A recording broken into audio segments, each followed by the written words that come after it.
manheru anotoda kutora mukana unoti tende kugamuchira kwandagamuchirwa nako namufundisi Gotora vatigamuchira panguva ine manheru ano pamusangano uno watatenderwa naShe kuva pano nokuunzwa manheru ano.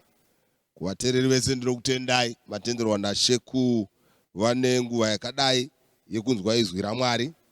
Tine musangano watinawo watofamba kwemazuva wandinotenda kuti musangano iwoyu wakaitira vazhinji zvakanaka ende nevashumiri vakashumira takuvatenda nokuti izwi raMwari rakataurwa nesimba.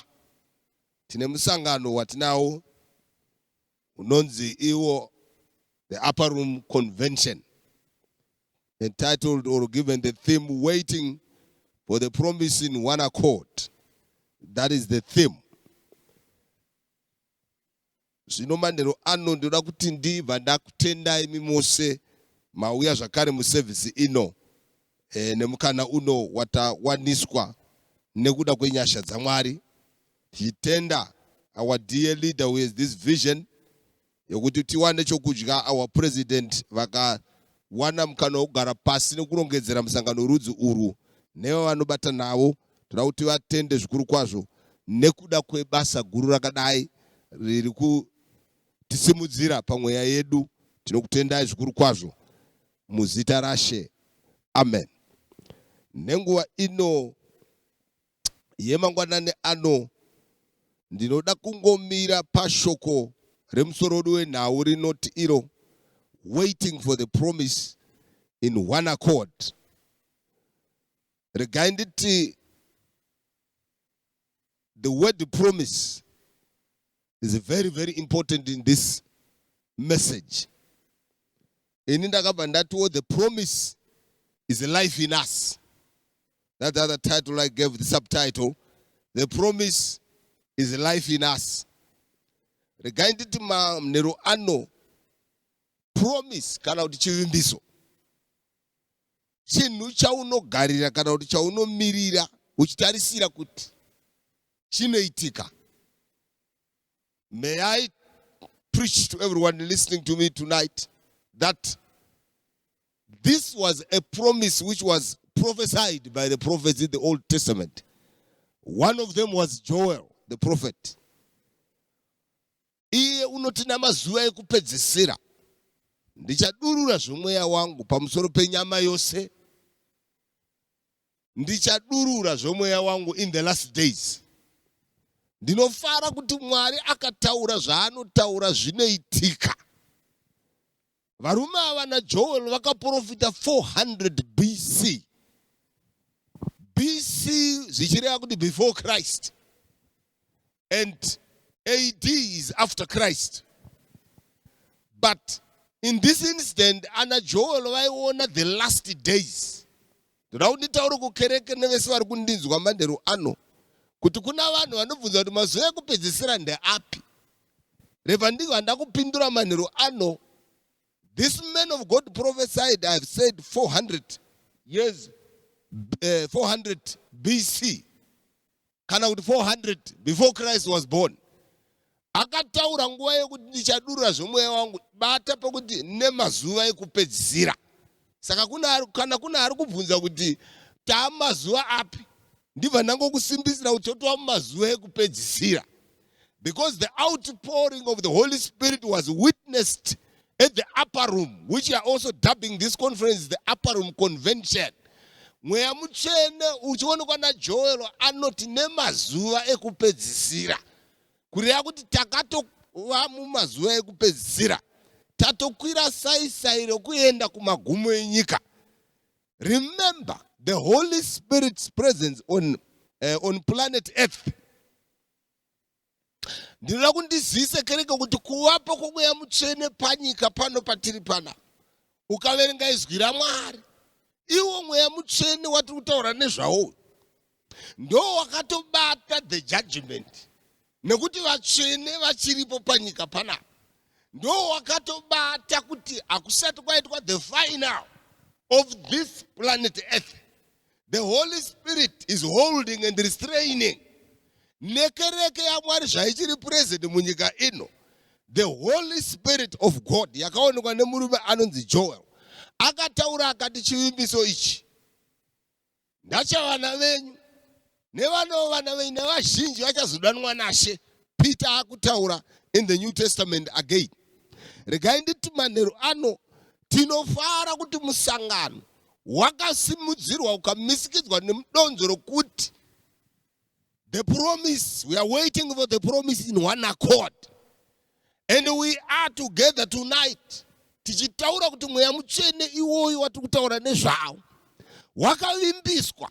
Chiri chivimbiso chakaitwa naMwari kuti chakataurwa naMwari through his prophets. Kunyange zvakataurwa kareko, ndinofara kuti akataura hana kuti experience this experience. Akataura hana kutombosangana nemweya wacho nokutaura nawo, but akatauriswa nemweya iwoyo. Ndoda kuti mundinzwe mese muri kunditeerera. The Holy Spirit was there on the onset of the world. Kutanga kwakaitwa nyika, nyika ichitangwa, mweya mutsvene wakanga uripo. Vamwe voti wanga uri kupi baba? Genesis chapter 1, mukaiverenga inoti, let us make men in our own image, after our own likeness. Let us make men. Chikaranga choti ngatisikei munhu nemufananidzo wedu. Ukanzwa munhu achiti ngati, zvinoreva kuti haasi oga. Kana uri oga unoti ngandi. Nawo panapa Bible inoti ngati sikei munhu. Kureva kuti Mwari mwanakomana, Mwari mweya mutsvene naBaba pautatu hwavo, they had that committee where they sat down and said, let us make men in our own image. Ndeva ndataura kuna vari kunzwa kuti the Holy Spirit was present in the creation of the world. Mweya mutsvene wandikutaura nezvawo ndo waibata vanhu in the Old Testament. Wainzwa shoko richiti iro, and the Spirit of the Lord came upon Samson, and the Spirit of God came upon David, and the Spirit of God came upon Elijah, and the Spirit of God came upon Elisha. Waioperator uri muvarume ava, asi waiti kana waakubata unomborega zvawo munhu. Wozoti kana apa task, the Spirit of God came upon them. Kureva kuti mweya mutsvene uyu in the creation wanga uripo. Mukushandiswa kwa-Old Testament yese kwavaprofita nevakashandiswa naMwari, ana Samson, ana Elijah, ana Elisha, the Spirit of God was in operation. Ndoda kuti kereke inzwise izvozvo. But Joel anozoti in the last days Mwari achadurura zvomweya wake. Peter anobva amutaura kuti ichi ndo chivimbiso chakataurwa nemuprofita Joel, chokuti nemazuva ekupedzisira ndichadurura zvomweya wangu pamusoro penyama yose. Ndichadurura zvomweya wangu pamusoro penyama yose. Regai nditaure chiti chivimbiso ichi chakaonekwa nemuprofita. Ndinofara kuti akachiona chiri kure. Isu tinofara kuti we are the generations who are experiencing the outpouring of the Holy Spirit. Can I talk to you tonight? Nditaure ndichiti panapa profita anoti naye Peter anoti Mwari wakati ndinodura mweya wangu pamusoro penyama yose.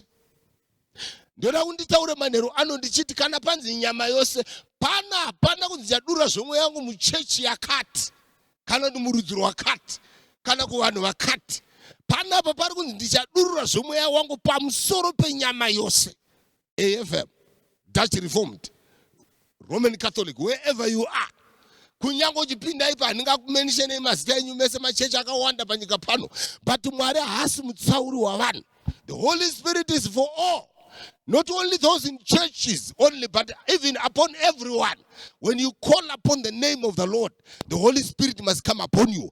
Ende kana une nyama chete, anda kuti uchipinda chechi ipi, aiwa chechi ngatibese parutivi. Ndati kana une nyama chete, Bible rati Mwari wati ndichadurura zvomweya wangu pamusoro penyama yose. That means everyone qualifies. Hakuna anoti izi yedi haisiyo mweya, zedi zvazvizvo mweya. That we all qualify to be baptized in the Holy Spirit of God. Salvation, when it takes place into your life, it is the Spirit of God at work. Kuponeswa kunoitika namweya achibata muupenyu hwako. But also over and above salvation, pane baptism in the Holy Spirit yakaitwa experienced pa chapter 2 yamabasa. Ndoda kuti nditaure kwatiri manheru ano ndichiti musangano uno chapters muri kuaona on the screen. Wakaiswa chapter 2 verse 1 inonzi nezuva repentekoste rakati rasvika. Mweya mutsvene wakaburuka pamusoro pavo. Vakanzwika vachitaura nedzimwe ndimi. John chapter 16 verse 7 inonditira zvakanaka ndoda kuti uiverenga ndichakuverengera. Inoti iyo ini ndinofanira kuti ndiende kuti chivimbiso chakavimbiswa chiuye. It is expedient that I must go, that the promise may come down. Ndi Kristu ari kutaura. Anoti regai ndiende, kana ndaenda chipikirwa chinouya. If I remain, haangauyi Mweya Mutsvene. Asi kana ndaenda, he will come and he will not talk of himself. He will not talk of himself. Haataure zvake, achataura zvangu. Iniwo ndichataura kuna Baba, ndokupai zvakare zvandinenge ndapiwa through the Holy Spirit. Ndoda kutaura kuna vari kunditeerera panguva ino yemanheru ano. Mweya Mutsvene is the sting of Christianity. When I say the sting, ndiri kureva kuti ndo pane simba racho rokunamata ipapa. Nekuti why ndiri kutaura izvozvo, John chapter 4 mukaiverenga inoti iyo pakanga pana Jesu nemukadzi weSamaria. I just want to go to the point which I want to talk about tonight. Vataura mukadzi weSamaria naJesu. Unonzwa vasvika pachinhano chokuti amai vainamata vanhu mugomomo nokunamata muJerusarema. Jesu achitaura anobva ati ndoda kuti muzive nhasi kuti vanonamata Mwari vanofanira kumunamata mumweya nemuzvokwadi, in the spirit, amen, and in truth. Mumweya nemuzvokwadi. Muri kuzwa kunamata panapa kuna amai ava vakaziviswa kuti vanoda kunamata Mwari vanofanira kumunamata mumweya nemuzvokwadi. Ndibva ndasimbisa ndoti in the spirit. Why? Because God is a spirit. Nokuti Mwari mweya. Now kana Mwari uri mweya anofanira kunamatwa nevanhu mumweya. You have to be baptized in the power of the Holy Spirit for you to pray effectively. Unofanira kuzadzwa nomweya kuti ukwanise kunamata zvine simba kana kunamata zvinoenderana nezvedenga. There has to be a baptism of the power of the Holy Ghost. Ndo chikonzero Ishe vakarayira vadzidzi vavo vakati, don't depart from the city, go into the upper room and wait for the power of the Holy Spirit. I'm talking to the church now. I am talking to the church of God. You need to be baptized in the power of the Holy Spirit. If you are going to worship God effectively, if you are going to walk in the God, in the Spirit, you need to be baptized in the power of the Holy Ghost. Some may say, why should I be baptized in the power of the Holy Spirit? And I also want to ask you, why did the master say, wait? Why did the master instructed them to say and wait, to go and wait in the upper room? Why? That's another question I can pose to the listeners. Kana haugona kundendera kufamba ndoda kunamata Mwari usina chinhu ichi, ndoda kuti ubaiwe pamwoyo manheru ano. Mweya Mutsvene pano ndinofara kuti hauna kunzi une vamwe vanhu vachaupiwa. I will pour my spirit upon every flesh. Ndataura ndichatanga ndikati, if you are a flesh, kana uri nyama chete, ndati kana uri nyama, you are a candidate for the baptism in the Holy Spirit. Iwe ndiwe unofanira kubatwa nomweya manheru ano. Mweya wakanakireiko? Kana Mwari ari mweya, ndofanira kuva mumweya. Kuti ndinamate Mwari ari mumweya, mweya nemweya zvinofanira kutaurirana. Be baptized in the power of the Holy Spirit. Rega nditaure ndichiparidza kudai so. Moyo wako ngauti, I need the baptism in the power of the Holy Spirit. Why? Because it is a command. It is important. It is an essentiality. Unotouda Mweya Mutsvene. Muruti kudi mfundisi. Romans chapter 8 inoti iyo. Hatigone kunamata. Hatikwanise kunamata. Asi mweya anogomera ari matiri kureva kuti the Spirit of God can call to God who is also a spirit. Now I urge you kuti kana kunamata ndisingagone ndichikwaniswa kunamata namweya mutsvene ndiri kutaura kune vese vari kundinzwa. This is why the Lord, before he departed, he commanded his people, he commanded the church of God to tarry, to wait upon the receiving of the power of the Holy Spirit. Kureva kuti zvatiri kuita Pentecost conference yatiri kuita iyi, kune mimese muri kundinzwa, inzwa kuti mweya mutsvene, baba muri kutaura nezvemweya. Listen to me once again. This church, AFM, has been founded on the Holy Spirit's foundation. 1906 in Los Angeles, California, in America. I had the privilege to visit America 2006 at this very convention. Ndakaenda kumusangano iwoyo ndikanoskuona pakatangira nyaya idzi 312 Azusa Street, 312 Azusa Street, and I had the privilege to enter maigara munhu waMwari Simo, by his name, William James Simo. You remember him? He was a black man. Be encouraged wherever you're sitting there. He was a black man. I say he was a black man. Akona kutora gandara kutara kutamba naro mwana kuda kutaura ugere ipapo. Mweya mutsvene wakatanga a black man. One-eyed. Because it was caused one-eyed because akarwara smallpox, and you know vanhu vatema nguva idzodzo vakanga vari vanhu vaisarirwa kure. But God is no respecter of persons. Mwari haasi mutsauri wavanhu. Akatora murume one-eyed man, black for that matter.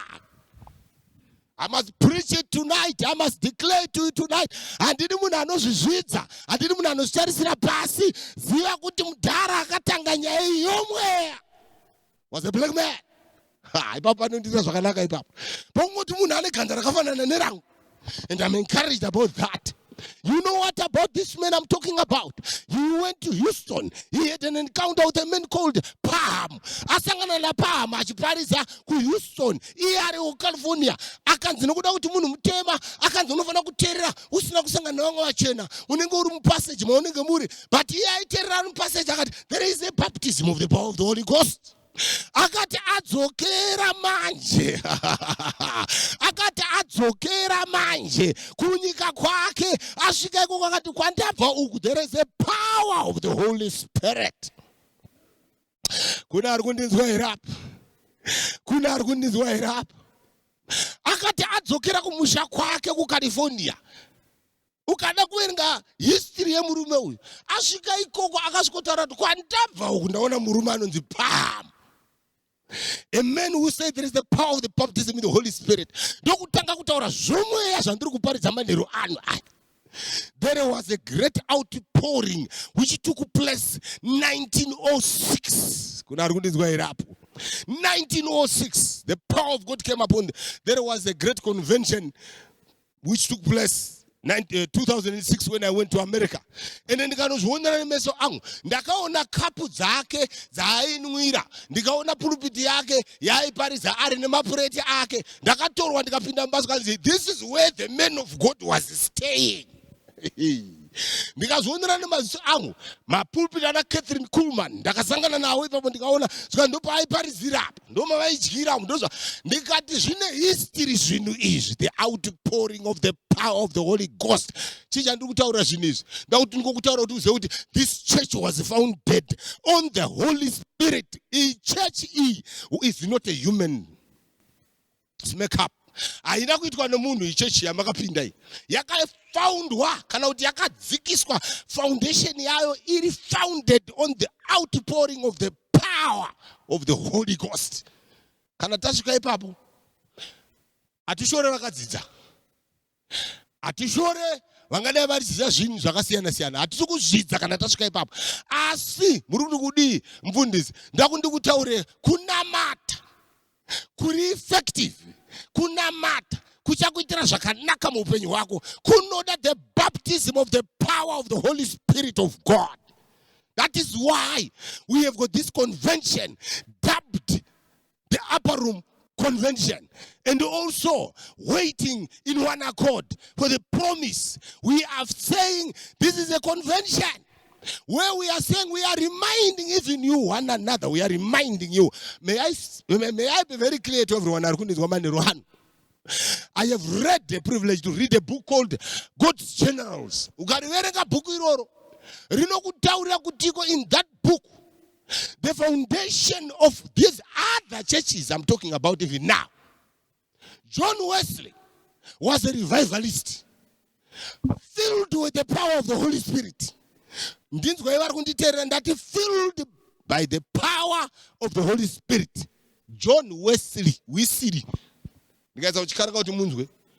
Wesley watch akatanga Wesley yache angakazara nomweya and I'm not book.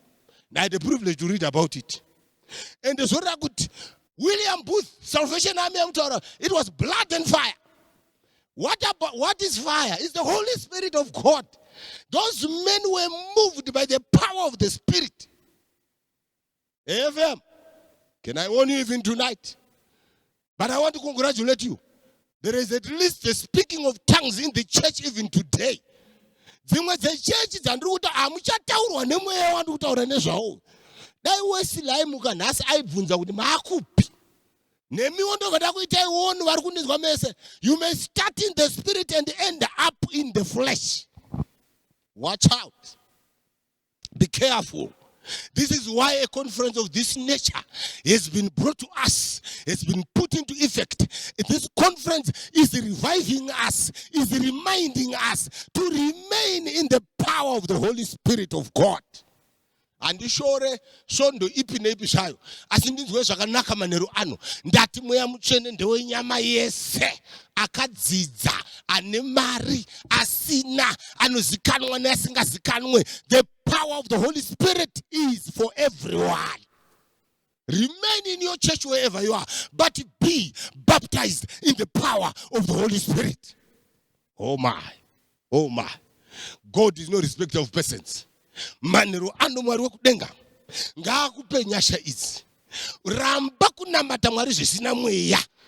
It is not the baptism of the power of the Holy Spirit. I want the baptism of the power of the Holy Spirit upon my life. As I have said earlier on, this promise is life in us. Kana uida kunzwa kuvhakaira, uida kunzwa kuitirwa zvakanaka pakunamata, be baptized in the power of the Holy Spirit. Izvozvo zvinokuitira zvakanaka. And I want to declare tonight that the Holy Spirit is the life of God in us. Mweya mutsvene ndimwari mupenyu matiri. I want to encourage everyone wherever you are, this conference must do you good, must encourage you. You must feel in your life with ishe. Ndinokutenda ine musangano wakadai. Kereke ndivanda dzokorodza. Ikereke yomweya. Ndati ikereke yomweya. Kana mabisa mweya haichina chinhu. If you want the sting of every Christian, could you the power in the power of the Holy Spirit of God? And when that power was manifested upon the first disciples, Peter one gospel, 3,000 people came to the Lord. It is the power of the Holy Spirit. And the one now vabuda mutemberi. Vabuda vachenda mutemberi. Vakasukuna chirema. Vakati atina chatina. But such as I have given to you. Why were they doing all these things? It was now after the baptism of the power of the Holy Spirit. Kana Jesu vakateregai kupinda muguta. Vakateregai kutaura navanhu until you receive. May I talk to someone tonight? Zvakataurwa naJesu izvo ngatizviite sematauro akaita nawo ekuti kudii baba, be baptized in the power of the Holy Spirit. It also gives you power to witness for Christ. Effective witness for Christ is also done under the power of the Holy Spirit. You cannot preach about God without that unction from above. Maybe you'll tell people stories, But if you have got this encounter, if you have got this baptism, if you have got this power upon your life, ndona kukutaura manheru ano, vanonzi navanhu ana Peter nana Johani, vanhu ava tinovaziva ava, havana kudzidza, havazive chinhu, but chirema chakamira navo, the power of the Holy Spirit of God, it sets people free. Vanorwara vanorarama, vakasungwa vanosunungurwa. It only happens, it only takes place if one has got that encounter and has got that unction upon his or her life. Oh my, great men of God. Ana Paul ukaverenga bhaibheri rinoti vachifamba chete. What was operating that time and still must be operating this time, and that we must cry for it, is the power of the Holy Spirit in the church. Because kana tabisa mweya ndakutaura ndikati the Spirit of God is the sting, the Holy Spirit is the sting. Ndo simba racho iroro. Mukangobisa chete mweya mutsvene muchechi, the church is dead. Bora risina mweya hariroveke. Bora risina mweya hariva. Vhiri rikapera mweya hawi drive. Murukuti kudi baba kana nyama yako isina mweya you are dead. I've got to declare this to you. And mwara hasi mtsauro vanhu. Ndinoti mwoyo wako uti Jehovah ndinokutendai. Ndanzwa marizo yaparidzwa nomunhu waMwari. I am a candidate for the baptism of the Holy Spirit. And this convention, I believe, I will receive from above. Panguva ino yemanheru ano, mwoyo wangu unofara ndiri kuparidza zvinhu zvomweya, ndichiparidzira kuvanhu vomweya. Zvandinotenda kuti ndichinopedza kushumira kwangu, mwoyo wangu unoti kune vanondinzwa nevandinzwa vese. I gave you some testimonies. I gave you what I've come across in my life. I have seen God and I know Mwari haasi mutsauri wavanhu. Imakanditeerera manheru ano mese kwamuri. We believe in the power of the Holy Spirit. We believe in the power of the Holy Spirit. And I want to declare to the church today, may you say, Lord, fill me, fill me, fill me, fill me with the power of the Holy Spirit. As I'm about to close my preaching, I want to pray for everyone who are listening by television or in the comfort of your home, or wherever you're driving your car, you're hearing me preaching. The Lord's Spirit can touch you. The power of the Holy Spirit can touch you. Ana distance, anokubata kwa urikoko. Naona kunamata pano nchikumikiza kereke ya Mwari. And be reminded, we are a church which was founded on the principles of the power of the Holy Spirit, the power of the Holy Ghost. May the power of God remain effective, present, operative within our lives. As I pray for you tonight, Baba ndinokutendai manheru ano ndashumira izwi renyu. Mweya mutsvene muri Mwari. Mataura kuvanhu venyu Baba. Ndataura izwi renyu Jehovah. Ndakutaura kune vese vari kundinzwa. Kuti mweya mutsvene, mweya mutsvene, mweya mutsvene, mweya mutsvene. The Holy Spirit is the only life. It is the life of the church. Mweya mutsvene ndo upenyu hwekereke. Ndinoda kukutendai kuti Baba ndichitaura kudai ndichinamata, vari kundinzwa, they are being baptized, they are being remembered by God. Ngavabayiwe pamwoyo vati manheru ano manheru angu, I must receive the power of the Holy Spirit. Chechi yenyu haingafambe Baba kana isina Mwari mweya. Ndiri kunyengeterera mumwe nemumwe manheru ano ndichitenda kuti mavarangarira Baba zvakatarisana navo zvese zvinopedzwa namweya. Ndanamata Baba, ndakudza zita renyu, ndavakumikidza muruoko rwenyasha, ngoni dzenyu dzivafuke, ndavanyengeterera nokutenda muzita raJesu weNazareta. Amen.